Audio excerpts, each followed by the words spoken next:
se titula Preparando la llegada del Rey. Creo que ustedes han escuchado mucho acerca de las profecías que hablaban de Jesús, las profecías que hablaban de la llegada del Rey. Pero hoy vamos a hablar específicamente del que anunciaba la venida del Señor, del último profeta. Sí, ha escuchado usted bien, el último profeta. Hoy en día hay mucha interpretación acerca de muchas cosas, pero vamos a leer lo que dice la palabra acerca de aquel hombre que anunciaba la llegada del Mesías, del Cristo. Marcos 1, 2, 4. Y dice la palabra del Señor: sucedió como está escrito en el libro del profeta Isaías: yo estoy por enviar a mi mensajero delante de ti, el cual preparará tu camino.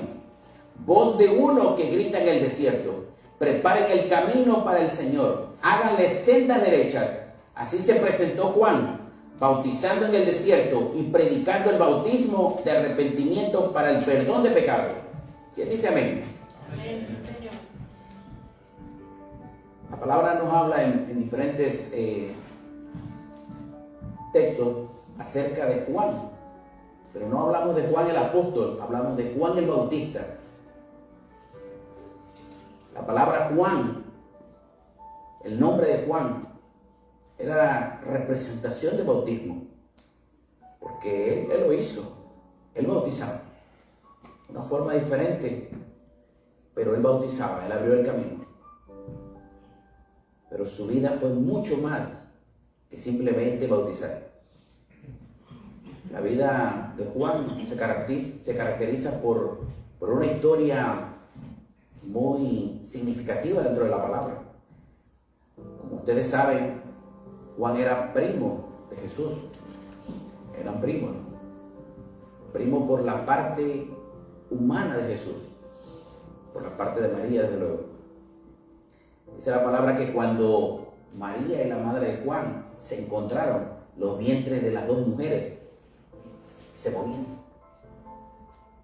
Aquellos dos pequeños dentro del vientre estaban muy alegres, muy contentos de tener esa cercanía.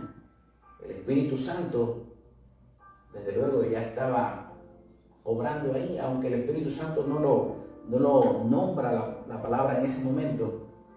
Todo lo que tiene que ver con Dios es obra del Padre, del Hijo y del Espíritu Santo en diferentes etapas, en diferentes tiempos.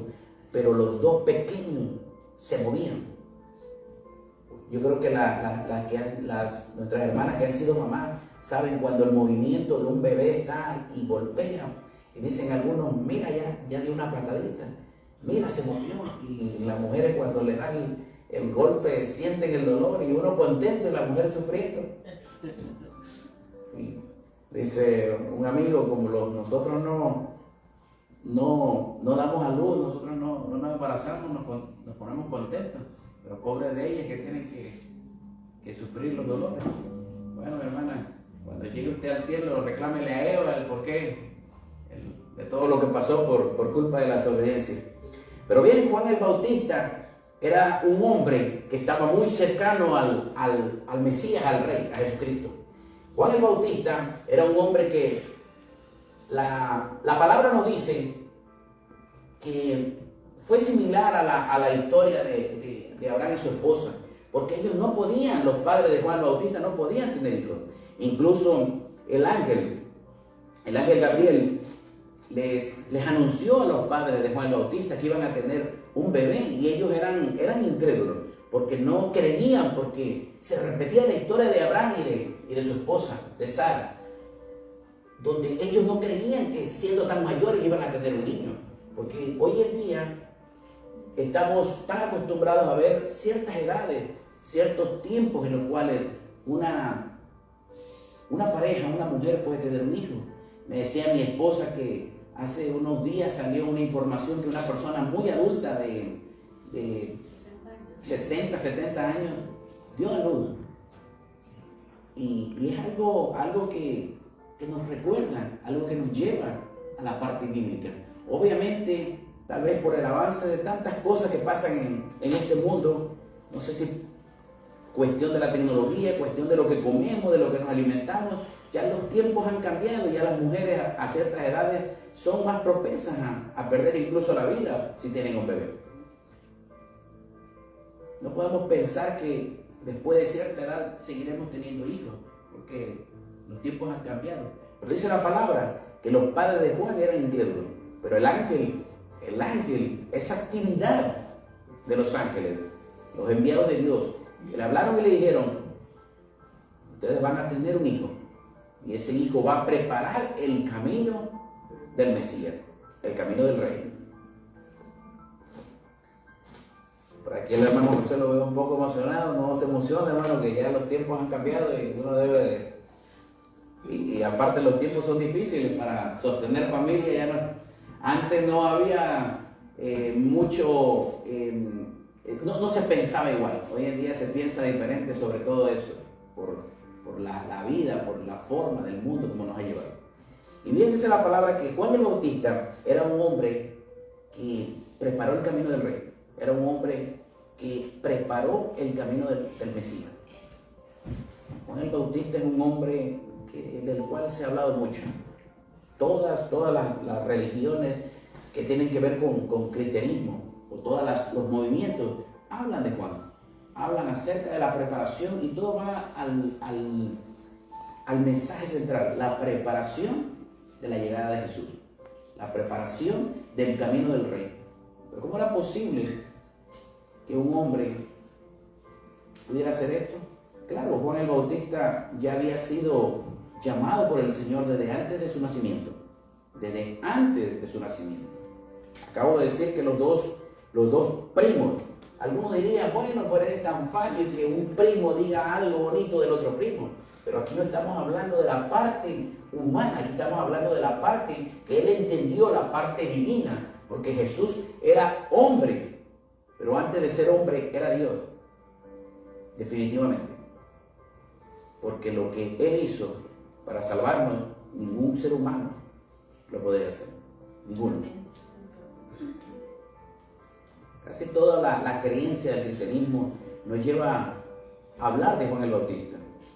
Él es uno de los personajes más importantes de la Biblia, uno de los personajes en el cual abre el camino. Dice la palabra, acabamos de leer: voz que grita en el desierto. Juan siempre estaba activo en el desierto. Juan siempre estaba, como tal vez muchos de nosotros, hablando de la palabra a la gente. Siempre empujando, siempre hablando, siempre trabajando. Mucho se ha hablado acerca de que Juan fue el último profeta. El último profeta. Yo sé que eso puede entrar un poco para algunas formas de pensar, sobre todo los movimientos que hoy en día hablan de profetas, de apóstoles, de todos estos movimientos. Eso no gusta, eso no encaja. Pero el último profeta registrado en la palabra es el profeta Juan. Juan el Bautista es el último que trajo la profecía, porque la profecía se cumplió con la llegada de nuestro Señor. Porque en ese momento anunció la llegada triunfal. Después de Jesucristo, todo fue consumado en ese momento, todo fue hecho. Después de ahí nosotros no tenemos más revelación, sino la llegada del Señor. Vivimos por la gracia, ya no más por la ley. No debemos de esperar que alguien nos hable de lo que va a pasar en nuestra vida o del llamado de Dios. Y sí, obviamente Dios le puede hablar a una persona, pero no es para darle profecía sobre otro, porque la Biblia es la profecía escrita. Aquí encontramos todo lo que necesitamos saber de Dios, y Dios nos va a hablar a nosotros. Dios nos va a hablar a nosotros. Dios nos va a llegar a nuestro corazón. La palabra te dice: no peques. Pero tú estás esperando que venga un ser humano a decirte qué es lo que tienes que hacer. Cuando la palabra dice: Jesucristo y el mensaje del reino fue: arrepiéntanse y no pequen más. Pero estoy esperando que venga alguien a decirme: mira que vas a tener una esposa o vas a tener un esposo, mira que te va a ir bien en la vida. Y estamos, la mayor parte del protestantismo piensa en contra de la iglesia tradicional, en contra de todo aquello que se ve como idolatría, pero nosotros estamos actuando como aquellos que esperan un adivino, como aquellos que esperan un hechicero, que nos vengan y nos digan lo que queremos escuchar. Pastor, no sea usted duro. Los demás pastores valen también, los demás movimientos valen también. Por supuesto, mi hermano, yo no estoy atacando a nadie, yo solamente estoy diciendo que el último profeta registrado en la palabra fue Juan el Bautista, el que anunció la llegada del Cristo. Y a veces estamos esperando que venga alguien a hablarnos cuando la palabra nos dice realmente. Y usted ve todo líder, toda persona que habla de la palabra, no podemos sacarle ni siquiera una letra a la Biblia. Obviamente las versiones pueden explicarlo de una manera, las versiones pueden explicarlo de otra manera, pero nadie, absolutamente nadie, puede quitarle ni siquiera una coma. Hablando en forma figurada, porque la Biblia no fue escrita en español y por lógica no tenía, creo yo, el original no tenía coma, pero se dice así en referencia de la divinidad, de lo que Dios puso en ella, la inspiración que puso en estos hombres que la escribieron. Entonces Juan preparó el camino. Usted ve que mucha gente entra en esa dinámica. Puede que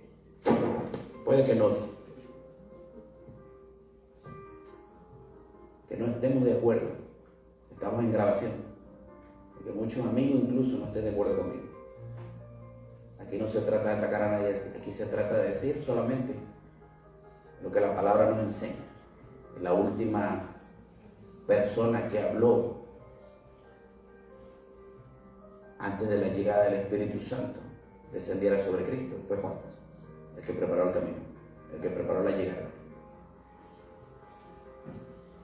Pero vamos a leer un poco más la palabra, porque el Antiguo Testamento nos habla y nos lleva acerca de Juan, acerca de este profeta. Isaías 43:5 dice la palabra: una voz proclama, preparen en el desierto un camino para el Señor, enderecen en el desierto un sendero para nuestro Dios. Se levantarán todos los valles y se allanarán todas las montañas y colinas. El terreno escabroso se nivelará y se alisarán las quebradas. Entonces se revelará la gloria del Señor y la verá toda la humanidad. El Señor mismo lo ha dicho. Estaba anunciando la llegada de Juan. Obviamente, la llegada de Juan era la llegada de Cristo, porque el profeta Isaías es el que detalla de una forma muy amplia la llegada de Cristo, pero habla también de una voz que proclama, una voz que anuncia, una voz que dice: prepárense, prepárense, prepárense. El tiempo ha llegado. Bueno, ustedes ¿cuántas veces han escuchado que se habla, se predica, se dice del Señor? Y la gente simplemente escucha. Es más, mucha gente dice: yo soy cristiano, yo creo a Dios, yo creo en Dios, yo llevo a Cristo en mi corazón a mi manera. Déjenme tranquilo, no me hablen. Ustedes son religiosidad, solamente quieren llevar a la gente a la iglesia y algunos tiran unos disparos muy fuertes, solamente quieren dinero para mantener al pastor. Y a veces uno sonríe porque dice uno si supiera. Pero la gente está muy equivocada acerca de lo que es realmente seguir al Señor. El nacimiento de Juan fue milagroso, definitivamente. El ángel anunció la llegada. La incredulidad de sus padres pudo haber echado a perder el plan de Dios, pero no, ellos obedecieron, ellos siguieron la instrucción del ángel de abril. Ya desde antes se había hablado de todo ello. Juan era Juan fue una persona muy, como lo acabo de decir, muy importante. Y tanto así que se registra en Mateo 3, 5, 6, que de la vida, de acerca del ministerio de Juan. Porque Juan era un profeta, era un hombre que era directo. Y creo yo que si Juan viviera en estos tiempos, ya lo hubieran llevado a la corte, ya lo hubieran llevado a prisión, ya lo hubieran llevado derechos humanos, estuviera encima de él, porque Juan era un hombre directo. Imagínense ustedes que vinieran ustedes aquí con 2 o 3 pecados y le dijera yo, arrepiéntanse serpientes, arrepiéntanse víboras. Ustedes iban a decir a ese pastor, yo lo bajo del púlpito, porque no me va a hablar así. Eran tiempos en los cuales Juan tenía una comunicación fuerte. Juan bautizaba en arrepentimiento. Juan bautizaba en agua.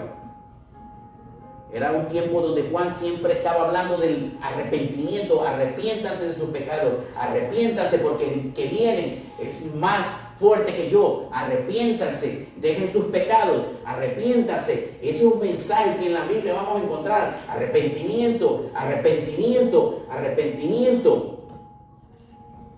Hermano, se habla tanto de esta palabra, demasiado se habla, pero parece ser que la hemos escuchado tanto que nos entra aquí y nos sale por acá. Y a veces creemos que el remordimiento es arrepentimiento. Me siento mal porque le hablé mal a mi esposa. Me siento mal porque le hablé mal a un amigo. Me siento mal porque ofendí a mi papá, a mi mamá. Me siento mal porque acabo de hacer esto. Me siento mal porque acabo de hacer el otro. Me siento mal, pero realmente en la profundidad no hay un arrepentimiento. Usted solamente siente remordimiento, siente aflicción por encima, pero no hay profundidad. Usted no siente realmente ese dolor que a usted lo lleva a decir, perdóname Señor, perdóname, pero ese perdón, como David, no lo vuelvo a cometer, no vuelvo a caer en lo mismo, porque si no se vuelve un círculo vicioso.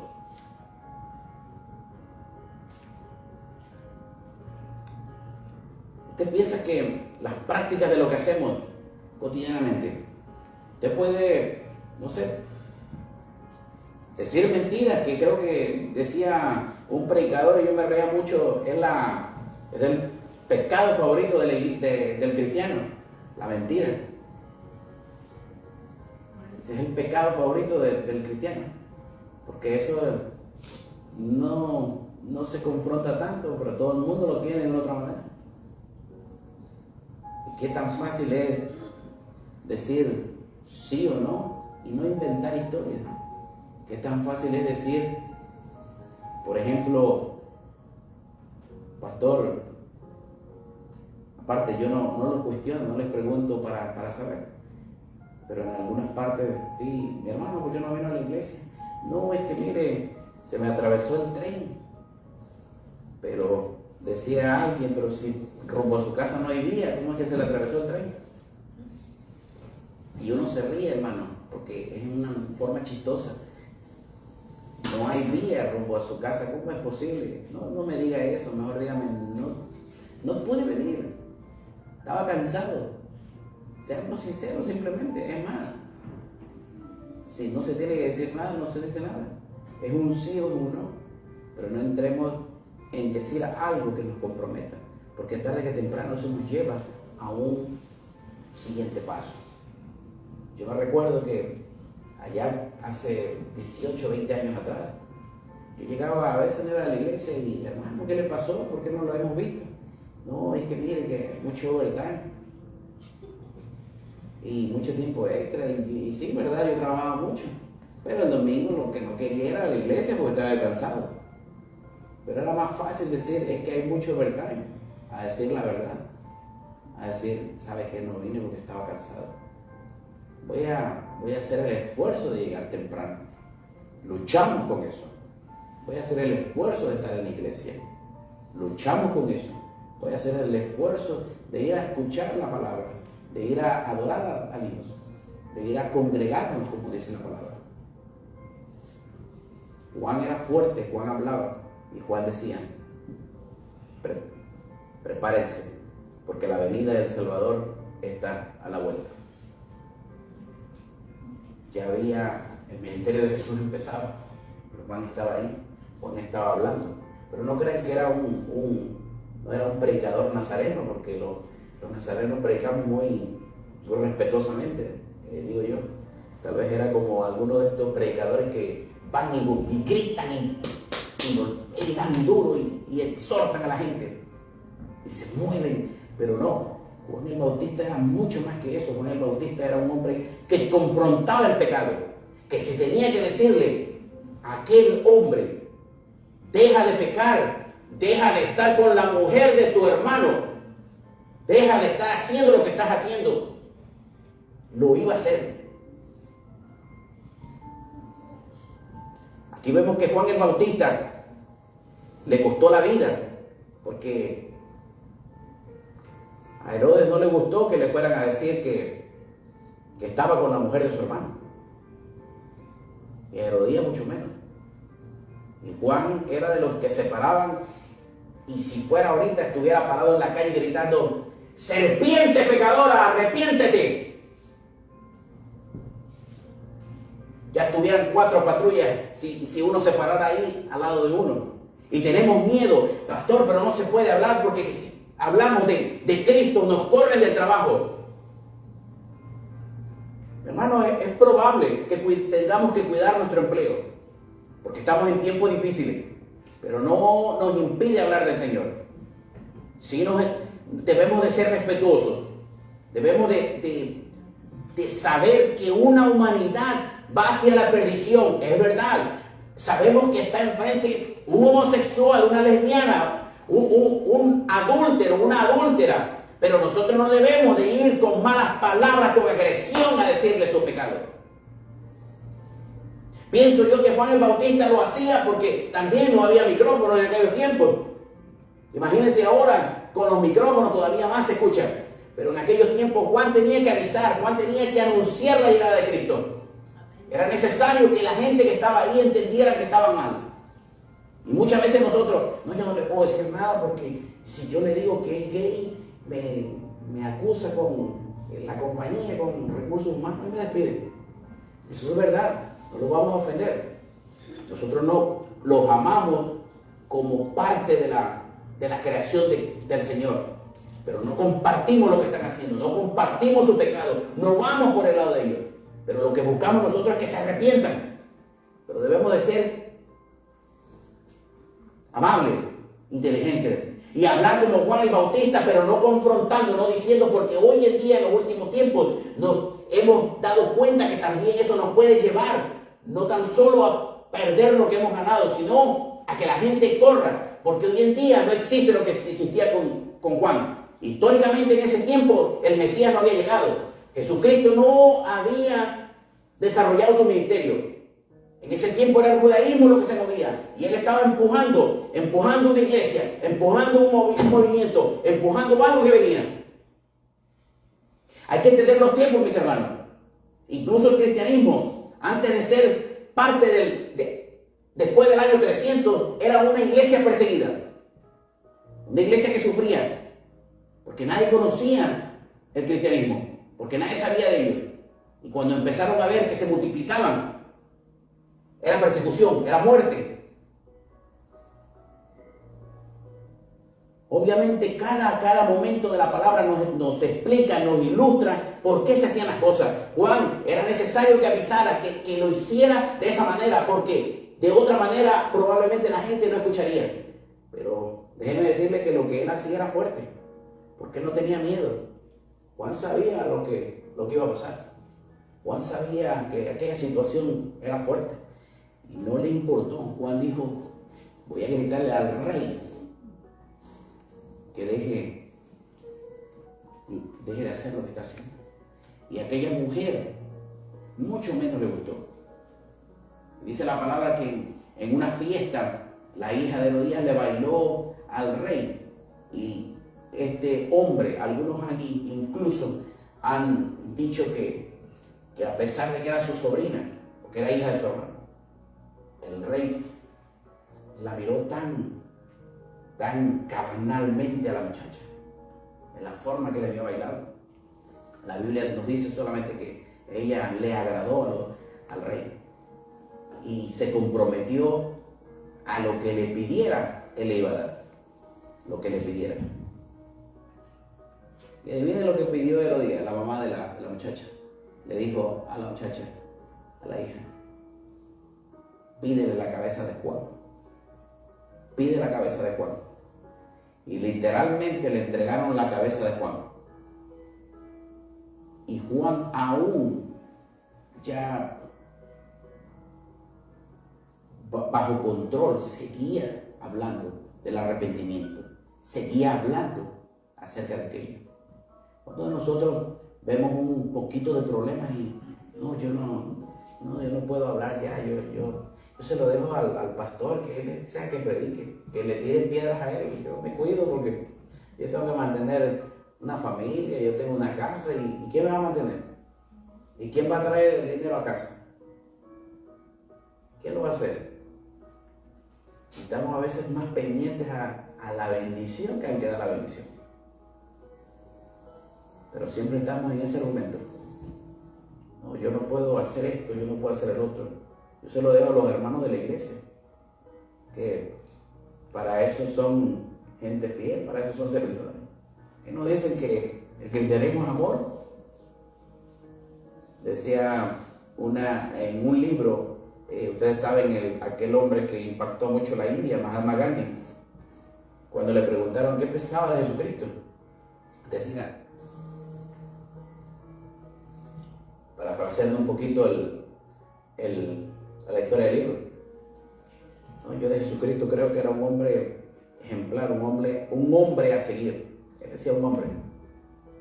Yo de Jesucristo creo que fue un verdadero líder. Y dijo Gandhi, en quien no creo es en los cristianos, porque los cristianos dicen una cosa que se debe de hacer, pero hacen lo contrario. Hacen lo contrario. Hablamos de amor y somos muy faltos de amor. Y sí, hermano, incluso los pastores nos equivocamos, incluso los líderes.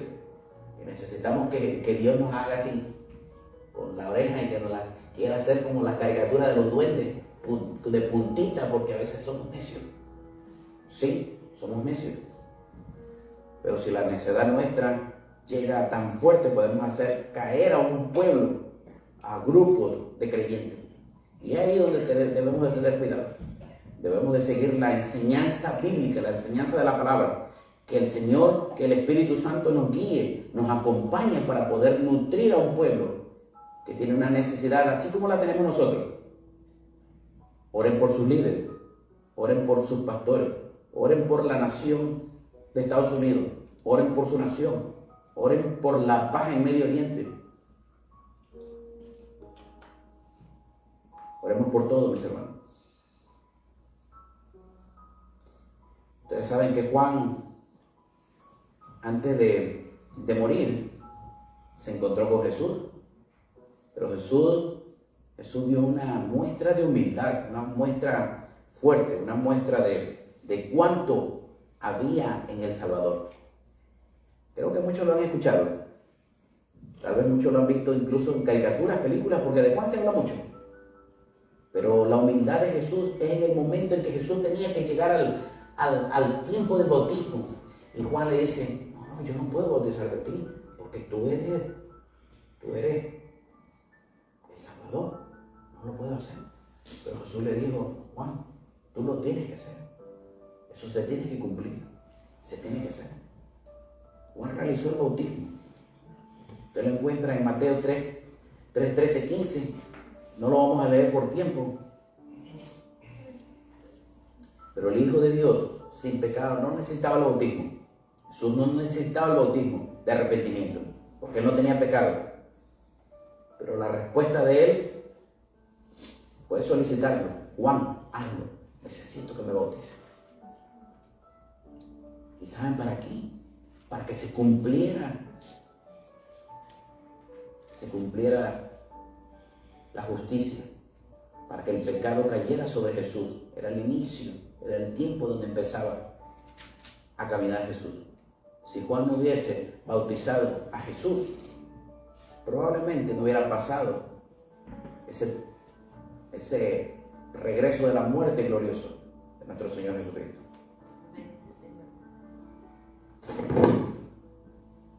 Creo que cuando leemos la palabra y llegamos al momento en que Jesús descendió al agua, la Biblia nos dice que descendió el Espíritu Santo como en forma de paloma. Algunos incluso figuran la paloma como el Espíritu Santo. No dice que fue una paloma, fue como algo que el escritor, que el autor del libro está diciendo, está descifrando como algo, como una paloma, algo blanco, algo lindo, algo que descendía, algo que llegaba, algo que abría. El tiempo se tenía que cumplir y Jesús estaba siendo bautizado en arrepentimiento.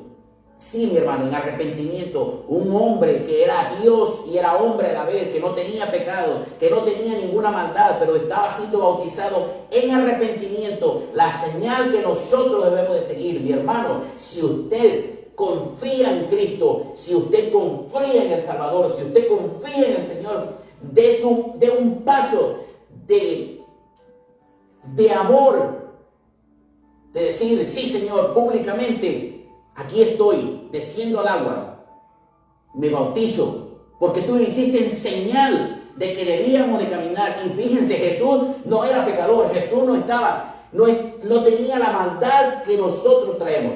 Jesús venía con una limpieza completa, pero Él dijo, yo tengo que bajar al agua. Juan, bautízame. Y Juan decía, yo no soy digno. No. Y le dice Jesús, espérate, tienes que hacerlo, porque se tiene que cumplir todo esto. El Señor nos dio un ejemplo de lo que nosotros debemos de hacer. Ir y descender en el agua o que te echen agua. La cuestión es que sea el bautismo, que llegue el tiempo en el cual tú digas, mis pecados los deposito en la cruz del Calvario y yo me comprometo a caminar con el Señor y yo me comprometo a seguir esta vida de rectitud con altibajos, sí, porque la humanidad, mientras no nos llegue la muerte, nos vamos a seguir equivocando, pero equivocación no es pecado. Equivocación es tal vez cometer un error, pero ya uno sabe la verdad, pero ya uno sabe lo que hace adelante.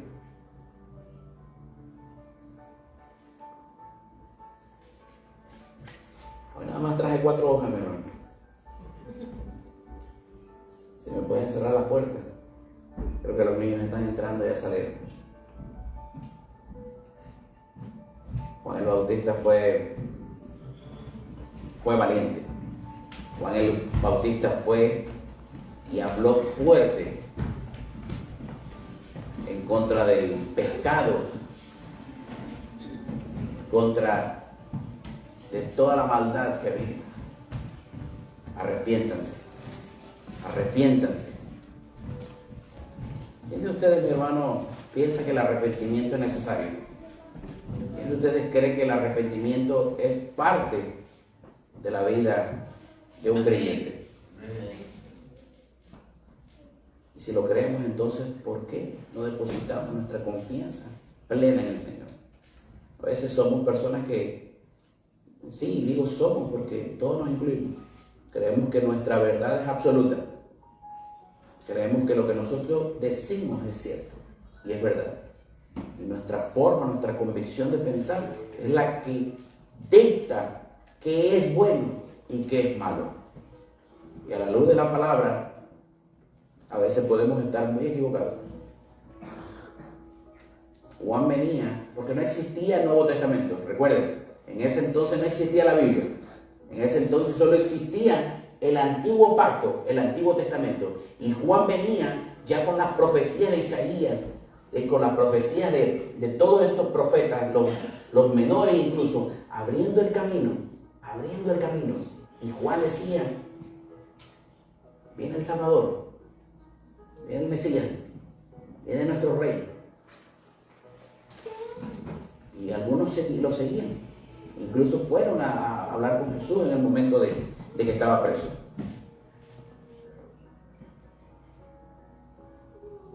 Juan le costó la vida, mi hermano. A Juan le costó perder la vida. Esa es la palabra que a Juan le cortaron la cabeza y le llevaron la cabeza al rey. Es una charola. Se la llevaron. Aquí está la cabeza de Juan. Cumplido está lo que Herodías le había dicho a su hija que le pidiera al rey. Ahí está. ¿Cuántos de nosotros estamos listos para que nos corten la cabeza? Y voy a ser cuidadoso porque ya los niños llegaron. Y no quiero meternos un poquito en nerviosismo. Pero ¿cuántos de nosotros estamos para perder nuestra vida?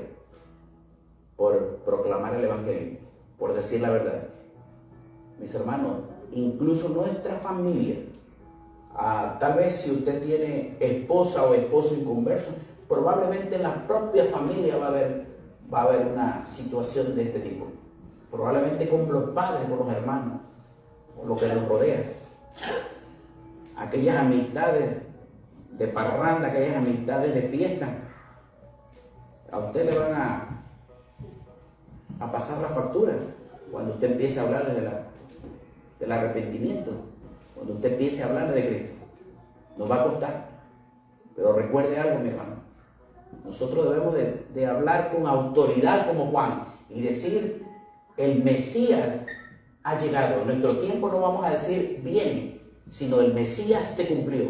Cristo murió en la cruz y resucitó al tercer día. Y Cristo vive gloriosamente. Y nos dejó al Consolador para que nosotros viviéramos esperando nuevamente su llegada. Y si no llega antes de que nosotros partamos, nosotros moramos, lo esperaremos. De una u otra manera, lo esperaremos. Sí, Señor. El ministerio, ya para terminar, el ministerio de Juan el Bautista, así como su vida, llegó a un final muy, muy triste, hermano de Herodes. Pero déjenme decirles, mis hermanos, que el ejemplo de vida de Juan a nosotros nos debe de servir para llevarnos a nosotros a la seguridad de que no todo lo que nosotros hagamos en el Señor va a ser miel sobre hojuelas, va a ser lindo, va a ser suave. No le estoy espantando, no le estoy metiendo miedo. Va a llegar situaciones en las cuales usted esté como la hermana Isabel, que andaba que no podía caminar. Y yo dije: Señor, creemos en esa sanidad, creemos en ti. ¿Va a ir ella al médico? Sí, tuvo que ir al médico. Pero la mano del médico no es quien la sanó. Quien ha estado restableciendo su vida y su cuerpo es el Rey. Y nosotros debemos de creerlo. No dejando la medicina, pues también Dios nos manda a caminar de ese otro lado. Pero la fe jamás se debe de perder. Y créanme que mientras uno trabaje para el Rey, cosas van a pasar. Situaciones. Así como usted ve, el pastor andaba, yo me reía con la hermana Isabel porque le decía: pues ya estamos igual, nada más que yo no puedo decir nada porque si digo algo van a decir, pues, ¿qué le está pasando a la familia pastoral? Algunos dirían: andan en pecado, que le está yendo mal. Pero ustedes saben que la Biblia dice que Dios también manda es más, Dios es el que autoriza lo que viene en la vida de Dios. En la vida de nosotros no vamos a meter al diablo porque el diablo no tiene entrada. El diablo tiene que pedir permiso para tocar. Si no, vaya a leer Job. Tiene que pedir permiso. Y si Dios le dice pasa, pasa. Y si Dios le dice no pasa, no pasa. Y si Dios permite muchas cosas en nuestra vida es para formarnos. A veces con una simple gripa nos estamos muriendo. ¿Ustedes creen que estamos preparados para que nos hagan persecución por causa de la palabra, por causa de Cristo? Para nada. Entonces, si no estamos preparados, ni siquiera con un pequeño dolorcito de cabeza, no, yo ya no puedo ir a la iglesia. Créanme, hermanos, que los que predicamos, los que dirigimos la iglesia, a veces venimos malos. A veces estamos, pero imagínense que yo le diga: hermano, me duele aquí, mire que no puedo ni caminar, que estoy, acá se me quita el dolor. Y ya cuando llego a la casa le digo: échame árnica o échame lo que sea, pero allá me quito el dolor. Pero uno debe de venir con actitud incluso de sufrimiento a buscar al Rey. No le estoy diciendo que si usted está en el hospital tiene que levantarse con las mangueras y venir. No, mi hermano, lo que le estoy diciendo es en ese positivismo caminar, decirle a las personas que están al lado, ven, yo te invito a la iglesia porque Cristo te va a transformar, pero que la persona no diga, pero si tú andas en la borrachera, ¿cómo me va a transformar ese Cristo que tú me hablas? Porque no vamos a convencer a nadie. Pero si me ven allá bailando y gozando en la fiesta, pero ¿cómo pretendes que yo vaya a la iglesia cuando tú, ni siquiera tú eres transformado? Ni siquiera tú eres diferente. No me puedes hablar de un rey, de un Cristo, de un Salvador que ni siquiera tú vives. Como decía Gandhi, ¿cómo podemos impactar al mundo si el cristiano está mintiendo, está diciendo una cosa y va por el otro lado? El ejemplo de Cristo está aquí, el ejemplo de Juan está aquí, el ejemplo de cada uno de los profetas, de la gente que nos habló, que nos acercó y nos dijo, vengan, vengan porque el rey nos ha acercado, vengan, la palabra está aquí, el rey, el Mesías. Pero no le creemos, no creemos, porque estamos más empapados de este mundo, porque creemos más en la ciencia, creemos más en la tecnología, creemos más en ello que en el propio restablecimiento de nuestra vida espiritual. A Juan no le importó perder su vida y la perdió, pero él salió ganando. Y usted dirá, ¿y cómo salió ganando? Que le costó la vida. Y es muy tristeza, y esto nos enseña a nosotros cuanto a aquellas personas que dicen, acércate al rey, acércate, que Dios te va a dar, Dios, ten, ven y pacta, dale. Y así le hacen, hermano, hasta mueve las manos, porque mientras más las mueve, más atraen. Dale, ven, pon lo más que pueda. Dios quiere un pacto contigo, Dios pacta, dale, ven, acércate. No tienes fe, estás enfermo porque tu fe, porque estás en pecado, porque estás, mi hermano, ¿usted cree que Juan el Bautista estaba mal? Juan el Bautista estaba anunciando la llegada de Cristo y le costó su vida y muy triste. Pero esa parte, estos movimientos la borran, estos movimientos la sacan porque no conviene decirle a la gente, ven y pacta con Cristo porque puedes perder tu vida. Eso no, porque nadie podría venir y decirle, pastor, mire que yo le voy a, usted necesita un carro, yo le compro un último modelo. Usted sabe que hay gente que se maneja así y todo lo manejan de una manera positiva, todo es bonito, todo es precioso, todo encaja en lo que queremos creer, pero nadie lo lleva, de estos movimientos, nadie lo lleva a decirle, te puede pasar lo que le pasó a Juan, te puede pasar por proclamar la verdad, por decir la verdad, por hablar del Cristo vivo, por llevar el mensaje de salvación, te puede costar que te dé un cáncer. ¿Cómo? No, pero entonces, ¿qué Dios? Mi hermano, usted sabe lo que habla la vida de Pablo y ese aguijón. Usted lo ha leído, ¿verdad? Usted sabe. Muchos dicen, que probablemente fue cáncer lo que Pablo lo consumió. La Biblia no lo dice con enfermedad, pero esa parte es triste. Pero todos lo queremos ver a veces en lo bonito. No, yo soy hijo del rey y yo camino. No, bueno, hermano, no camino, floto, no puedo. Yo necesito que me reconozcan, que me digan, que todos conozcan mi nombre. Créanme que yo no subo los videos para que hablen de mí, sino para que hablen del mensaje. Pero nadie se atreve todavía a dar un mensaje de, aunque sea de crítica, de lo que digo. Así que mi hermano, si usted quiere, comparta los videos, compártalo con su familia. No es para hacerme famoso, créanme que si lo que se sube a las redes hiciera famoso a los predicadores, por lo menos de la visión en la cual vamos nosotros, créanme que aquí estarían, bueno, no cabría nadie. Pero lo hacemos porque hay gente que se ha hecho cristianos cibernéticos, que quieren estar en casa solamente viendo las predicaciones, porque es más cómodo. No, y decía uno, y me da risa, no es ese el mensaje. No, yo prefiero en casa porque así no tengo que dar en la ofrenda. Nada más gasto los datos del celular o del internet y no me cuesta. Y no estoy viendo a toda la gente que luego me miran feo porque unos van bien vestidos, otros no. Hermano, la Biblia nos manda que congregarnos.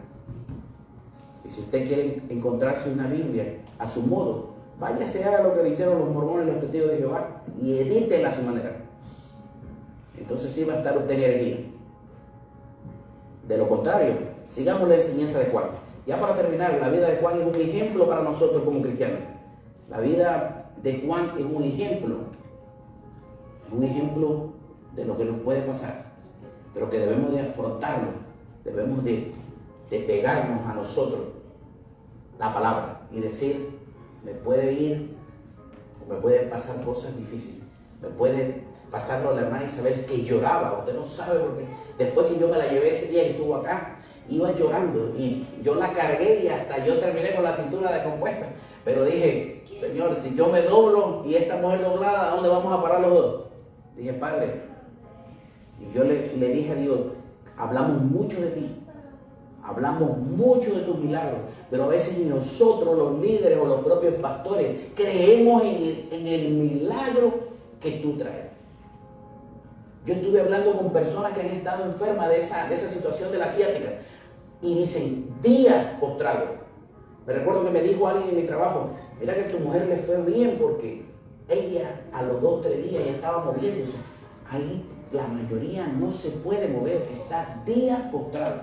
Y el quiropráctico le dijo, usted lo que tiene es eso y no hay nada que hacer, no hay nada que hacer, no hay medicina, no hay nada.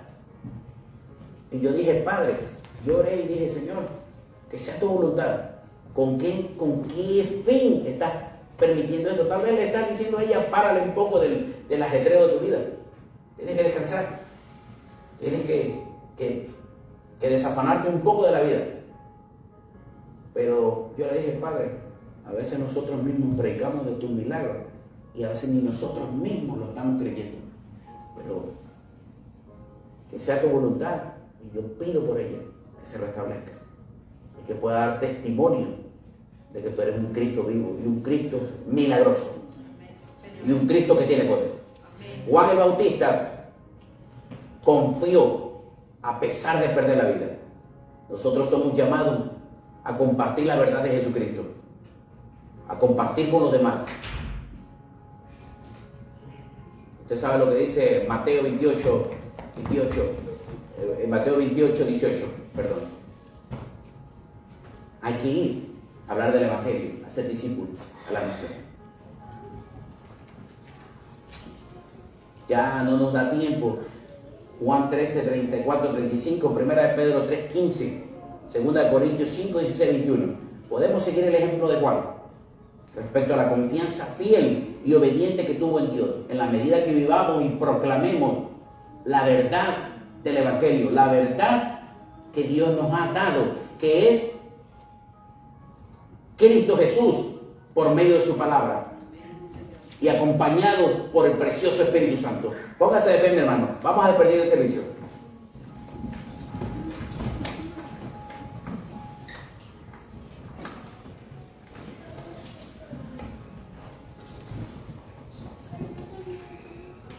Pienso que nuestra vida es una vida que va a recibir enseñanza de Dios. Yo le estoy orando al Señor para que en este pueblo toda lengua y toda nación venga. Nos vamos a encargar nosotros de dar la parte que Dios nos da para compartir. Usted, mi hermano, haga su parte. Acuérdese de Juan. A él no le importó lo que venía adelante. Hágalo con respeto. Estamos en tiempos diferentes, tiempos difíciles. Hágalo con respeto. Comparta su fe. Háblele a la gente acerca de qué es lo que está pasando en su vida con Cristo.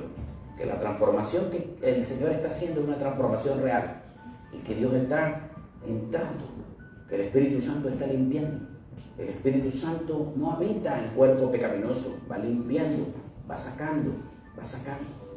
Y a pesar de que nos pase lo que le pasó a Juan, debemos de confiar en el Rey. Debemos de confiar en el Señor. Hablar a los demás. El mejor impacto al mundo no son las redes sociales, que ayudan mucho. Ayudan muchísimo a que las personas conozcan de la iglesia. Aquí han llegado ya varios por medio del Google, de YouTube, de todo esto.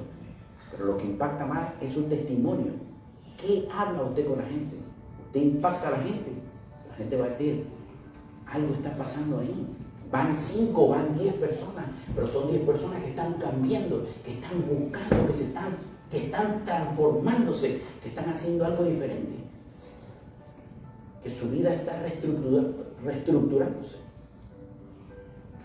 No tenga miedo de perder lo que perdió Juan. Porque si nosotros ganamos la vida eterna, lo demás, mi hermano, es pasajero.